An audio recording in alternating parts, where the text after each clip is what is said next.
ಧರ್ಮಗಳಿದ್ದಾವೆ, ಜಾತಿಗಳಿದ್ದಾವೆ. ನಾವೆಲ್ಲರೂ ಕೂಡ ಮನುಷ್ಯರಾಗಿ ಬಾಳ್ತಕ್ಕಂಥ ವ್ಯವಸ್ಥೆ ಇಲ್ಲ. ಅದಕ್ಕೋಸ್ಕರ ಈ ಅಸಮಾನತೆಯನ್ನು, ನಮ್ಮ ಸಮಾಜದಲ್ಲಿರ್ತಕ್ಕಂಥ ಅಸಮಾನತೆಯನ್ನು ಹೋಗಲಾಡಿಸಿ ಒಂದು ಸಮಾಜ ನಿರ್ಮಾಣ ಆಗಬೇಕು ಅಂತಕ್ಕಂಥ ಕನಸನ್ನ ಬಸವಾದಿ ಶರಣರು ಕಂಡಿದ್ರು. ಜಾತಿ ವ್ಯವಸ್ಥೆ ಹೋಗ್ಬೇಕು, ಕರ್ಮ ಸಿದ್ಧಾಂತ ಹೋಗ್ಬೇಕು, ಮೇಲು ಕೀಳು ಅಂತಕ್ಕಂಥದ್ದು ಹೋಗ್ಬೇಕು, ಶ್ರೀಮಂತರು ಬಡವರು ಅಂತಕ್ಕಂಥದ್ದು ಹೋಗ್ಬೇಕು, ಎಲ್ರಿಗೂ ಸಮಾನ ಅವಕಾಶಗಳಿರ್ತಕ್ಕಂಥ ಒಂದು ವ್ಯವಸ್ಥೆ ಬರಬೇಕು. ಕರ್ಮ ಸಿದ್ಧಾಂತವನ್ನ ಸಂಪೂರ್ಣವಾಗಿ ಬಸವಾದಿ ಶರಣರು ತಿರಸ್ಕಾರ ಮಾಡಿದರು. ಕರ್ಮ ಸಿದ್ಧಾಂತ ಯಾಕಂದ್ರೆ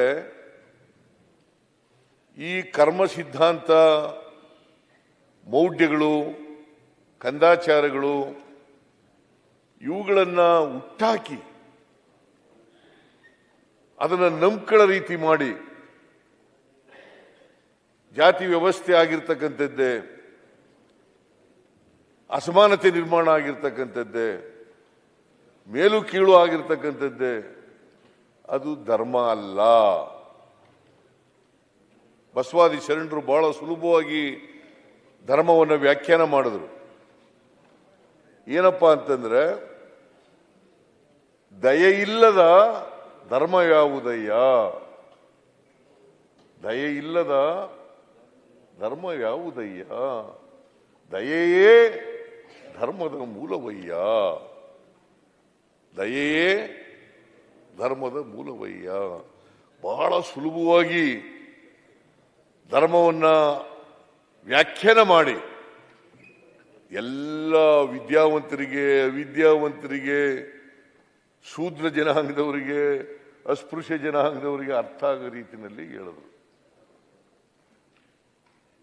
ಯಾರು ಕೂಡ ಹುಟ್ಟುವಾಗ ಅಸ್ಪೃಶ್ಯರು ಅಲ್ಲ, ದಲಿತರು ಅಲ್ಲ, ಹಿಂದುಳಿದವರು ಅಲ್ಲ, ಅಲ್ಪಸಂಖ್ಯಾತರು ಅಲ್ಲ, ಮುಂದುವರೆದವರು ಅಲ್ಲ, ಹಿಂದುಳಿದವರು ಅಲ್ಲ. ಆಮೇಲೆ ಈ ಪ್ರತಿಭೆ ಹೆಂಗೆ ಗುರುತಿಸ್ತಾ ಇದ್ರು ಅಂತಂದ್ರೆ, ಜಾತಿ ಆಧಾರದ ಮೇಲೆ ಪ್ರತಿಭೆ ಗುರುತಿಸೋದು. ಇವ ಅಸ್ಪೃಶ್ಯ ಜಾತಿಗೆ ಸೇರಿದವನ, ದಲಿತ ಜಾತಿಗೆ ಸೇರಿದವನ, ಹಿಂದುಳಿದ ಜಾತಿಗೆ ಸೇರಿದವನ, ಅಲ್ಪಸಂಖ್ಯಾತ ಜಾತಿಗೆ ಸೇರಿದವನ, ಅಥವಾ ಮೇಲ್ಗಡೆ ಸಮಾಜದಲ್ಲಿ 4 ವರ್ಣಗಳಿದ್ದಾವಲ್ಲ, ಈ 4 ವರ್ಣಗಳಲ್ಲಿ ಇದನ್ನು ನಂಬಿಸ್ಬಿಟ್ಟಿದ್ರು. ಈ 4 ವರ್ಣ, ಮೇಲ್ಗಡೆ ಬ್ರಾಹ್ಮಣರು, ಕೆಳಗಡೆ ವೈಶ್ಯರು, ಅದರ ಕೆಳಗಡೆ ರಾಜರು ಅಲ್ಲ, ಕ್ಷತ್ರಿಯರು, ಬ್ರಾಹ್ಮಣರು, ಕ್ಷತ್ರಿಯ, ವೈಶ್ಯ, ಶೂದ್ರ, ಪಂಚಮ, ಈ ತರ ಮಾಡಿ ಇಟ್ಬಿಟ್ಟಿದ್ರು. ಅದರಿಂದ ಈ ಪ್ರತಿಭೆ ಅನ್ನೋದಿದೆಯಲ್ಲ, ಈ ಪ್ರತಿಭೆಯನ್ನ, ಆ ವ್ಯಕ್ತಿಯ ಪ್ರತಿಭೆಯಿಂದ ಅವನ ಯೋಗ್ಯತೆಯನ್ನ ಅಳಿತಕ್ಕಂಥ ವ್ಯವಸ್ಥೆ ಇರಲಿಲ್ಲ. ಒಬ್ಬ ವ್ಯಕ್ತಿಯ ಯೋಗ್ಯತೆಯನ್ನು ಅಳಿತಕ್ಕಂಥದ್ದು, ಡಾಕ್ಟರ್ ಪರಮೇಶ್ವರ್ ಅವರ ಯೋಗ್ಯತೆಯನ್ನು ಅಳಿತಕ್ಕಂಥದ್ದು, ಸಿದ್ದರಾಮಯ್ಯನ ಯೋಗ್ಯತೆಯನ್ನು ಅಳಿತಕ್ಕಂಥದ್ದು, ಎಚ್ ಕೆ ಪಾಟೀಲ್ರ ಯೋಗ್ಯತೆಯನ್ನು ಅಳಿತಕ್ಕಂಥದ್ದು, ಮತ್ತೆ KH ಮುನಿಯಪ್ಪನವರ ಯೋಗ್ಯತೆಯನ್ನು ಅಳಿತಕ್ಕಂಥದ್ದು. ಅವ್ರು ಯಾವ ಜಾತಿನಲ್ಲಿ ಹುಟ್ಟಿದ್ದಾರೆ ಅದ್ರ ಮೇಲೆ ನಿರ್ಧಾರ ಆಯ್ತಿತ್ತು. ಅಶೋಕ ನಿನ್ಗುವೆ, ಅಶ್ವಥ್ ನಾರಾಯಣ ನಿನ್ಗುವೆ, ನಾವೆಲ್ಲ ಶೂದ್ರರು. ಯತ್ನಾಳ್ ನಿಮ್ಗುವೆ, ನೀವೆಲ್ಲ ಶೂದ್ರರು, ನಾವೆಲ್ಲ ಶೂದ್ರರು.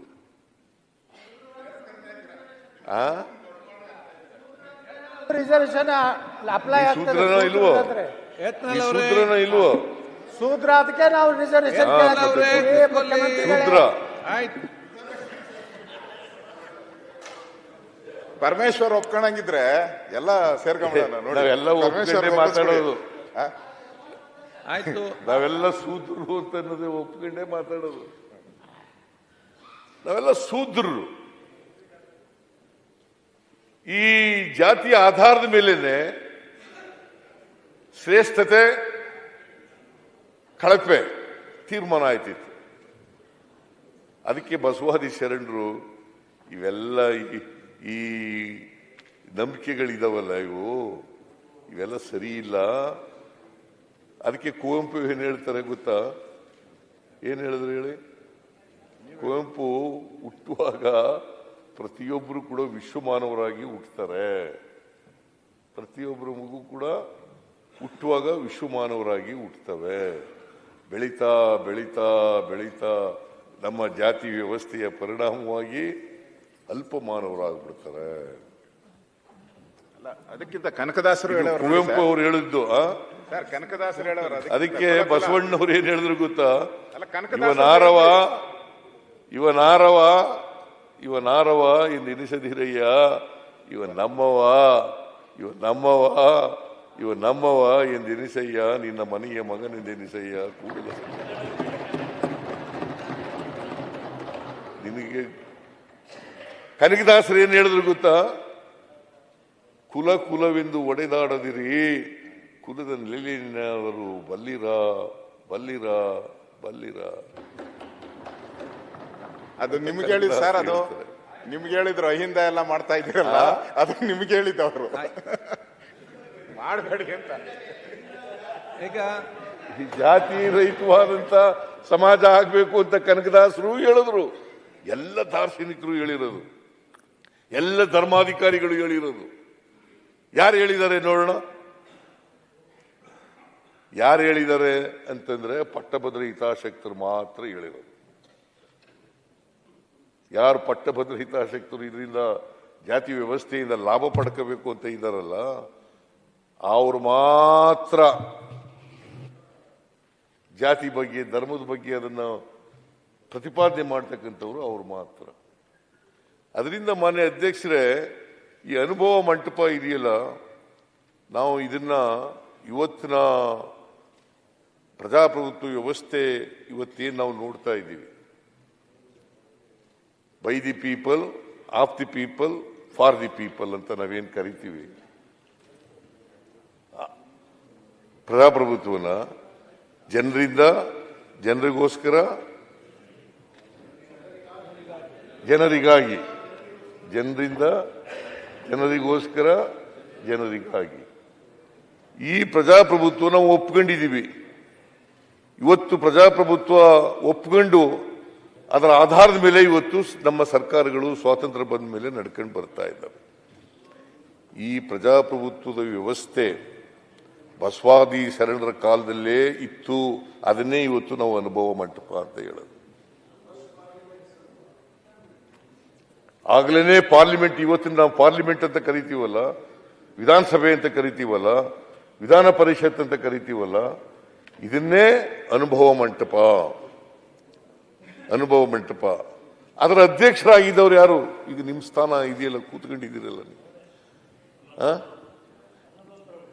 ಅಲ್ಲಮ ಪ್ರಭು ಅತ್ಯಂತ ತಳ ಸಮುದಾಯಕ್ಕೆ ಸೇರಿದಂಥವರು ಅದರ ಅಧ್ಯಕ್ಷರಾಗಿದ್ರು.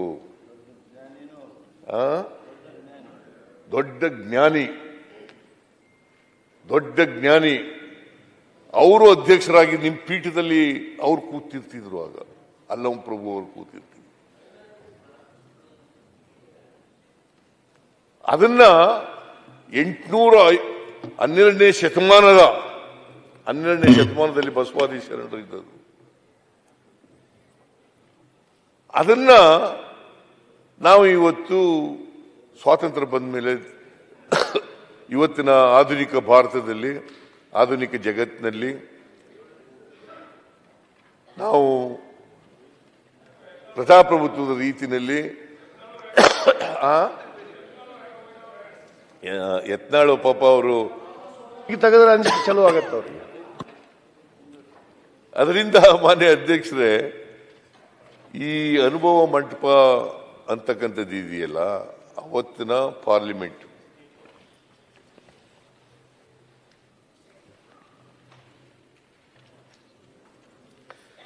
ಈ ಅಲ್ಲಂ ಪ್ರಭು ಯಾವ ಜಾತಿಗೆ ಸೇರಿದವರು ಅನ್ನೋದ್ರ ಬಗ್ಗೆ ಸ್ವಲ್ಪ ವಿವಾದ ಇದೆ. ನಟವರ ಜನಾಂಗದವ್ರು ಅಂತ ಹೇಳ್ತಾರೆ ಸರ್, ನಟವರ ಜನಾಂಗದವ್ರು ಅಂತ ಹೇಳ್ತಾರೆ. ಯಾರಿಗೂ ಗೊತ್ತಿಲ್ಲ ಸರ್, ಯಾರಿಗೂ ಗೊತ್ತಿಲ್ಲ, ಸುಮ್ಮನೆ ಊಹೆ ವಿವಾದ ಇದೆ ಅಂತ ಹೇಳಿದೆ ನಾನು. ಪ್ರಭುಗಳು ಎಲ್ಲಿಂದ ಬಂದರು ಹೇಳಪ್ಪ ಇಲ್ಲಿ, ಜಾತಿ ಯಾರಿಗೂ ಗೊತ್ತಿಲ್ಲ. ಆಯ್ತು, ಮತ್ತೆ ಸಾಮಾನ್ಯವಾಗಿರ್ತಕ್ಕಂಥ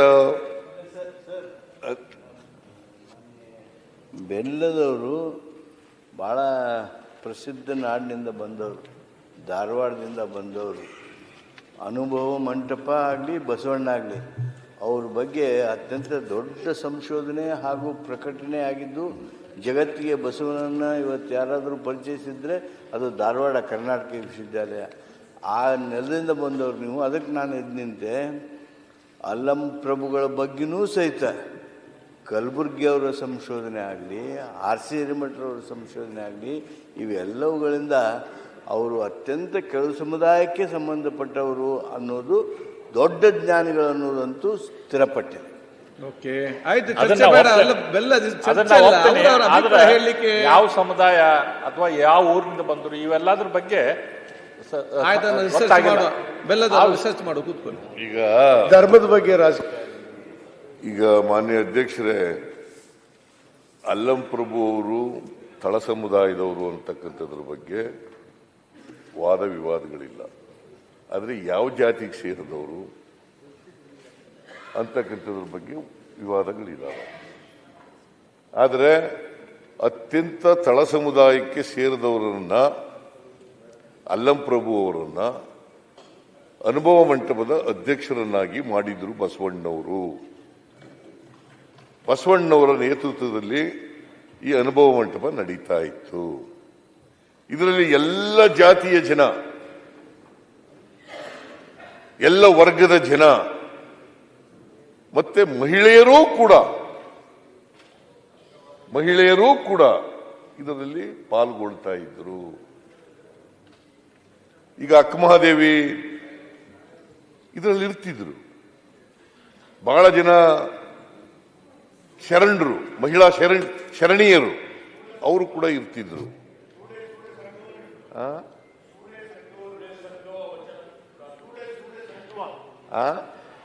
ಸಂಕವ ಅವರು ಮೆಂಬರ್ ಆಗಿದ್ರು. ಅವರಷ್ಟೇ ಅಲ್ಲ, ಬಹಳ ಜನ ಹೆಣ್ಮಕ್ಳಿದ್ರು.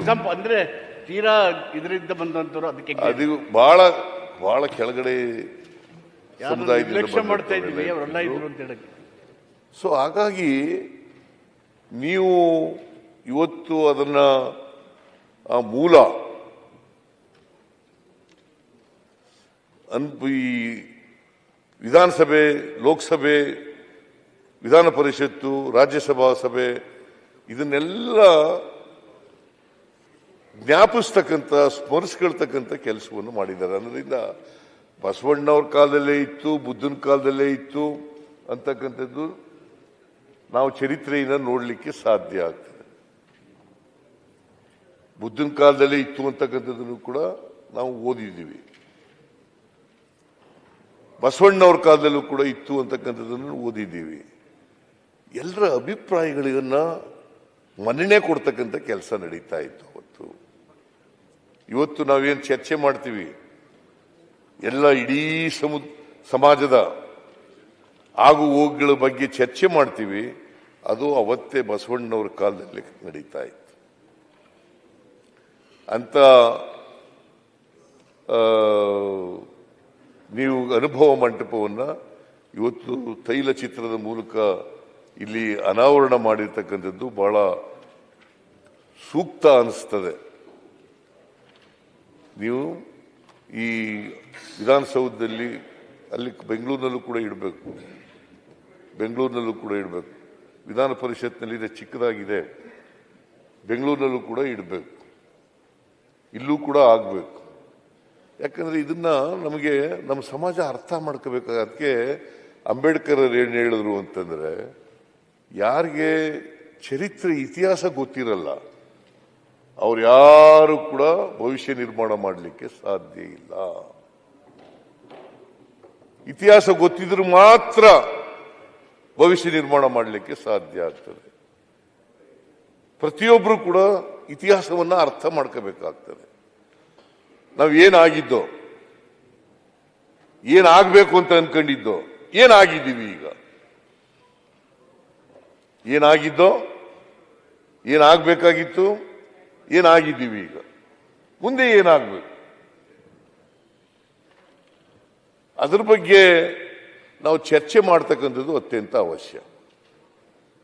ಅದಕ್ಕೆ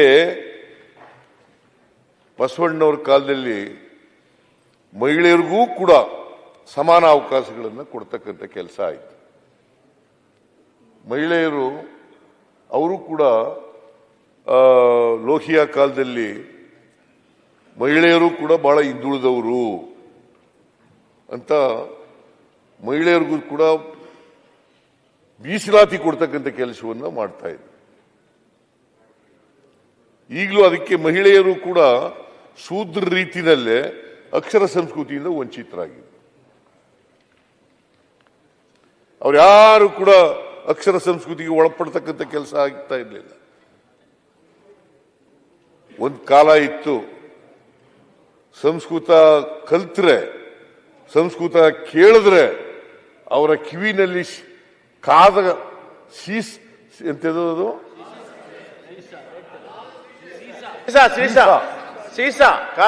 ಅದು ಸುರಿಬೇಕು ಅಂತ ಹೇಳ್ತಾ ಇದ್ರು. ಸಂಸ್ಕೃತ ಕಲ್ತ್ರೆ, ಸಂಸ್ಕೃತ ಕೇಳಿದ್ರೆ ಕಲಿಬೇಕ. ಅದಕ್ಕೆ ಬಸವಾದಿ ಶರಣರಿದಾರಲ್ಲ, ನೀವು ಕನ್ನಡ ಸಾಹಿತ್ಯದಲ್ಲಿ ವಚನ ಸಾಹಿತ್ಯ ಮತ್ತು ದಾಸ ಸಾಹಿತ್ಯ ಎರಡು ಬಹಳ ಮುಖ್ಯವಾದವು. ದಾಸ ಸಾಹಿತ್ಯದ ಮೂಲಕ, ವಚನ ಸಾಹಿತ್ಯದ ಮೂಲಕ ಜನರಿಗೆ ಧರ್ಮವನ್ನ, ಧರ್ಮ ಪ್ರಚಾರವನ್ನ ತಿಳಿಸ್ತಕ್ಕಂಥ ಪ್ರಯತ್ನವನ್ನು ಮಾಡೋದು. ನಮ್ಮ ಬದುಕನ್ನ ಜನರಿಗೆ ತಿಳಿಸ್ತಕ್ಕಂಥ ಕೆಲಸವನ್ನು ಮಾಡೋದು. ಅದಕ್ಕೆ ಬುದ್ಧನಿಂದ ಹಿಡಿದು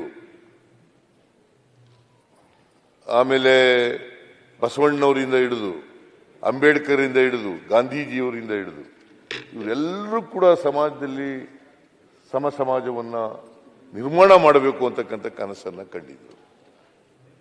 ಮತ್ತೆ ನಾವೆಲ್ಲರೂ ಕೂಡ ಮನುಷ್ಯರಾಗಿ ಬಾಳಬೇಕು.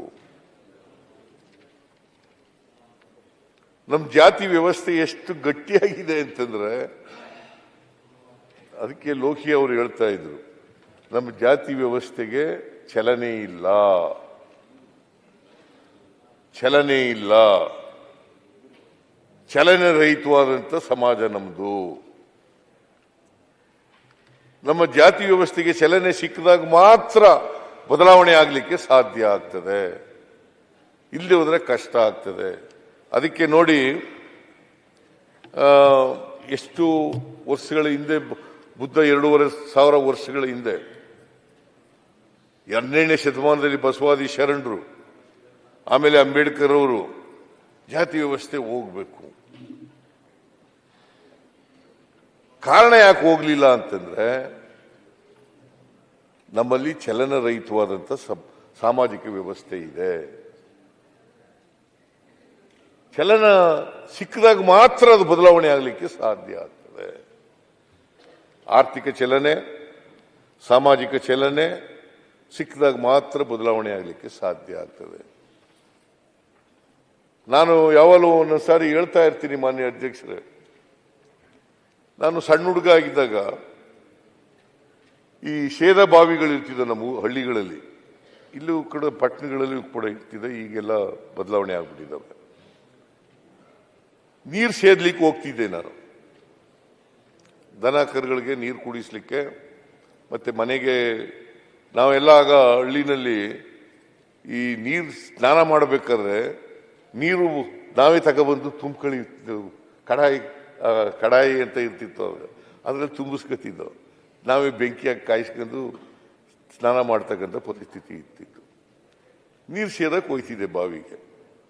ಅಲ್ಲಿ ಗುಬ್ಬಚ್ಚಿಗಳೆಲ್ಲ ಸೇರ್ಕೊಂಡು, ಬೇರೆ ಪಕ್ಷಿಗಳೆಲ್ಲ ಸೇರ್ಕೊಂಡು ಎಲ್ಲ ಕಸ ಸೇರಿಸ್ಬಿಡೋವು. ಆ ಕಸ ಎಲ್ಲ ನೀರನ್ನೆಲ್ಲ ಮುಚ್ಕೊಬಿಡೋದು.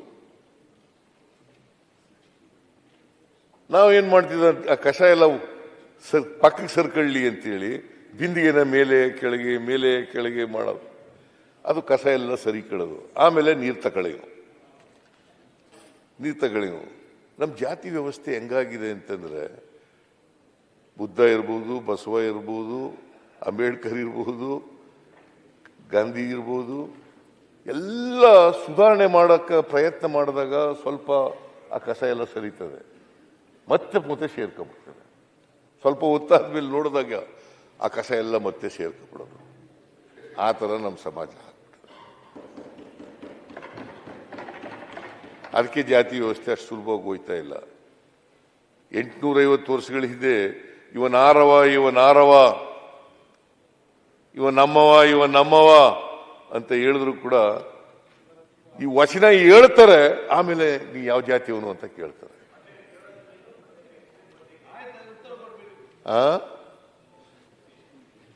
ವಚನ ಹೇಳೋದು, ಆಮೇಲೆ ಜಾತಿ ಕೇಳೋದು. ಆಮೇಲೆ ಬಹಳ ಜನ ಈ ಬಸವಾದಿ ಶರಣರು ಕಂದಾಚಾರ ತಿರಸ್ಕಾರ ಮಾಡಿದ್ರು.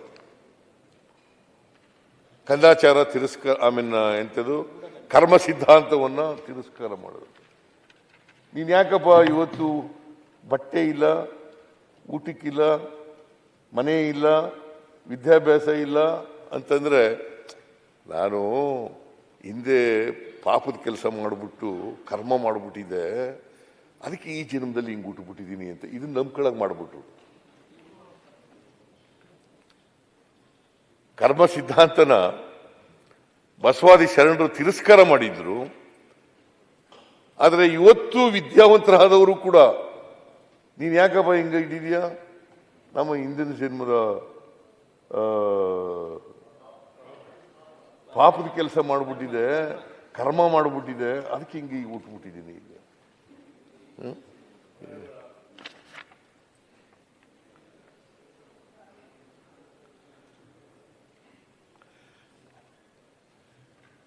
ಈ ಬಾಲ ಹಿಂಗೆ ಹುಟ್ಟುಬಿಟ್ಟಿದ್ದೀನಿ. ಅದಕ್ಕೆ ಬಸವಾದಿ ಶರಣರು ಹೇಳಿದ್ರು, ಸ್ವರ್ಗನೂ ಇಲ್ಲ, ನರಕನೂ ಇಲ್ಲ.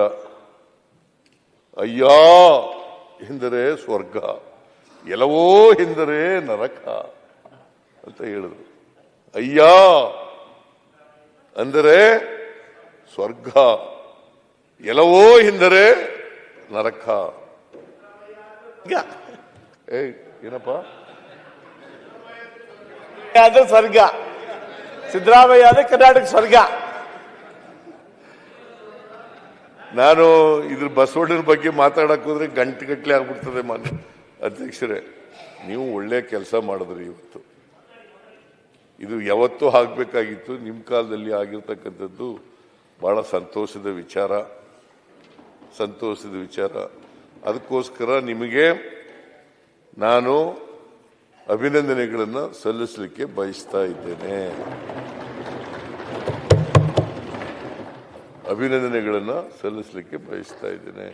ಬಹುಶಃ ಎಲ್ಲರೂ ಕೂಡ ಆಮೇಲೆ ಈ ಪೀಠ ಇದೆಯಲ್ಲ, ನಿಮ್ಮ ಪೀಠ, ಅದನ್ನು ಬದಲಾಯಿಸಿ ಅದಕ್ಕೆ ಕೆಂಗಲ್ ಹನುಮಂತಯ್ಯನವರು ಯಾವ ಉದ್ದೇಶ ಇಟ್ಕೊಂಡು ಪೀಠ ತಯಾರು ಮಾಡಿದ್ರು, ಅದೇ ರೀತಿಯಲ್ಲಿ ಮಾಡಿದ್ದೀರಿ ಅಲ್ವಾ? ಎಂಥದ್ದು ಬೀಟೆ ಮರ, ಬೀಟೆ ಮರ, ಮತ್ತೆ ಎಂಥದ್ದು ರಾಷ್ಟ್ರಕೂಟ ಮತ್ತೆ ಹೊಯ್ಸಳರು ಅವ್ರು ಇಟ್ಕೊಂಡಿದ್ದಂಥ ಚಿಹ್ನೆಯನ್ನ ನೀವು ಇಟ್ಕೊಂಡಿದ್ದೀರಿ. ಇದರಲ್ಲಿ ಬರಗ್ ಮಾಡಿದ್ದೀರಿ, ಲಾಂಛನ ಮಾಡಕ್ ಮಾಡಿದ್ದೀರಿ. ಬಹಳ ಸಂತೋಷ. ಪೀಠ ಬದಲಾವಣೆ ಮಾಡಿರ್ತಕ್ಕಂಥದ್ದು, ಮತ್ತೆ ಇವತ್ತು ಅನುಭವ ಮಂಟಪ ಅದರ ತೈಲ ಚಿತ್ರವನ್ನು ಅನಾವರಣ ಮಾಡಿರ್ತಕ್ಕಂಥದ್ದು, ಇಲ್ಲಿ ಸುವರ್ಣಸೌಧದಲ್ಲಿ ಇರಿಸಿರ್ತಕ್ಕಂಥದ್ದು ಬಹಳ ಯೋಗ್ಯವಾಗಿದೆ. ಅದು ಇಡೀ ಪ್ರಜಾಪ್ರಭುತ್ವವನ್ನು ಪ್ರತಿಬಿಂಬಿಸ್ತದೆ ಅಂತಕ್ಕಂಥ ಮಾತುಗಳನ್ನು ಹೇಳಿ ನಿಮಗೆ ಮತ್ತೊಮ್ಮೆ ಅಭಿನಂದನೆಗಳು ಹೇಳಿ, ಧನ್ಯವಾದಗಳನ್ನು ಹೇಳಿ ನನ್ನ ಮಾತುಗಳನ್ನು ಮುಗಿಸ್ತೇನೆ. ಪ್ರತಿಪಕ್ಷ ನಾಯಕ, ಈಗ ಬಹಳಷ್ಟು ಜನ ಇದರಲ್ಲಿ ಮಾತಾಡಲಿಕ್ಕೆ ಬಹಳ ಆಸಕ್ತಿ ಇದೆ, ಅರ್ಥ ಆಗ್ತದೆ. ವಿಚಾರಗಳು. ಅದು ಸಮಯದ ಅವಕಾಶ ಇದ್ದ ಕಾರಣ ಈ ಕಡೆ 3 ಜನ, ಈ ಕಡೆ 5 ಜನ ಮಾತಾಡಿಕೊಂಡು ಸಹಕರಿಸಬೇಕು. ವಿಪ್ ಅವ್ರು ಯಾರ್ಯಾರು ಮಾತಾಡಬೇಕು ಅಂತ ಚೀಟಿ ಕೊಡಿ. ಅಧ್ಯಕ್ಷರೇ, ನನಗೊಂದು 2 ನಿಮಿಷ ಕೊಡ್ಬೇಕಂತ ನಾನು ಬಸವ ಕಲ್ಯಾಣ ನೋಡಿ, ಎಲ್ಲರಿಗೆ ಮಾತಾಡ್ಬೇಕು, ಮಾಡಿದ್ರೆ ಎಲ್ಲರಿಗೂ ಆಸಕ್ತಿ ಬೇಕು. ನಮಗೂ ಕೊಡಬೇಕು. ದೊಡ್ಡ ಚರ್ಚೆ ಯಾವುದಿಲ್ಲ, ಇದಕ್ಕಿಂತ ದೊಡ್ಡ ಚರ್ಚೆ ಈಗ ಆಧುನಿಕವಾಗಿ ಈಗಲೂ ಬೇಕು, ಮುಂದೆ ಹಿಂದೆ ನಡೆದಿರೋದು ಬೇಕು. ಸ್ವಲ್ಪ ಜಾಸ್ತಿ ಲಾಸ್ಟ್ ಬೆಂಚ್ಗಳಿಗೆ ಕೊಡಿ, ಜಾಸ್ತಿ ಸಮಯ ಕೊಡಿ, ಇದಕ್ಕೆ ಲಾಸ್ಟ್ ಬೆಂಚ್ಗಳಿಗೆ ಕೊಡಿ. ಜಾಸ್ತಿ ಸಮಯ ಕೊಟ್ಟು ನಮ್ಮ ಹತ್ರ ಎಲ್ಲ ಮಾತಾಡ್ಬೇಕು, ನಾವೆಲ್ಲ ಹಂಚ್ಕೋಬೇಕು. ಆಮೇಲೆ ಬಸವಣ್ಣ ವಿರೋಧಿಗಳು ನಮ್ಮನ್ನ ಪ್ರತಿಪಕ್ಷ ಮಾತಾಡಿ. ಸನ್ಮಾನ್ಯ ಅಧ್ಯಕ್ಷರೇ, ತಾವು ಬೆಳಗ್ಗೆ 10:00 ನಮ್ಮನ್ನೆಲ್ಲ ಕರೆದು ವಿಧಾನಸಭೆ ಮುಂಭಾಗದಲ್ಲಿ ನಾವು ಬರೋರೆಲ್ಲನೂ ಕೂಡ, ಬರೋ ಶಾಸಕರು, ಬರೋ ಅಧಿಕಾರಿಗಳು ಮತ್ತು ಪಬ್ಲಿಕ್ಕೂ ಬರ್ತಾರೆ ಆ ಜಾಗದಲ್ಲಿ. ಅಂಥ ಒಂದು ಜಾಗವನ್ನು ನೋಡಿ ಬಂದಂಥವ್ರಿಗೆ ಇವತ್ತಿನ ಏನು ವಿಧಾನಸಭೆ ನಡೀತಾ ಇದೆ 21ನೇ ಶತಮಾನದಲ್ಲಿ, 12ನೇ ಶತಮಾನದಲ್ಲೇ ಈ ಥರದ ಒಂದು ಪ್ರಜಾಪ್ರಭುತ್ವದ ಒಂದು ಸಭೆ ನಡೀತಾ ಇತ್ತು ಅನ್ನೋ ಒಂದು ಸಂದೇಶವನ್ನು ಕೊಡುವಂಥ ಒಂದು ಪ್ರಾಮಾಣಿಕ ಪ್ರಯತ್ನವನ್ನು ತಾವು ಸಭಾಧ್ಯಕ್ಷರ ಸ್ಥಾನದಲ್ಲಿ ಕೂತು ಮಾಡಿದ್ದೀರಾ. ಅದಕ್ಕೆ ನಮ್ಮೆಲ್ಲ ಶಾಸಕರ ಪರವಾಗಿ ನಿಮಗೆ ಅಭಿನಂದನೆಗಳನ್ನು ನಾನು ಸಲ್ಲಿಸ್ತಾ ಇದ್ದೀನಿ. ಅನುಭವ ಮಂಟಪ ಅನ್ನುವಂಥದ್ದು 12ನೇ ಶತಮಾನದಲ್ಲಿ ಬಸವಣ್ಣವರು ವಿಶೇಷವಾಗಿ ಜಾತಿ ಪದ್ಧತಿ ಹೋಗಬೇಕು, ಅವರು ಬ್ರಾಹ್ಮಣರಾಗಿ ಹುಟ್ಟಿದ್ರೂ ಸಹ ಈ ಜಾತಿ ಪದ್ಧತಿಯನ್ನು ತೊಡೆದಾಕುವಂಥ ಒಂದು ಪ್ರಯತ್ನ. ಅದಕ್ಕಿಂತ ಹೆಚ್ಚಿನ ವಿಡಿಯೋಗಳಿಗೆ ಪ್ರತಿಧ್ವನಿ ಯೂಟ್ಯೂಬ್ ಚಾನೆಲ್ ಸಬ್ಸ್ಕ್ರೈಬ್ ಮಾಡಿ, ಬೆಲ್ ಐಕಾನ್ ಕ್ಲಿಕ್ ಮಾಡಿ.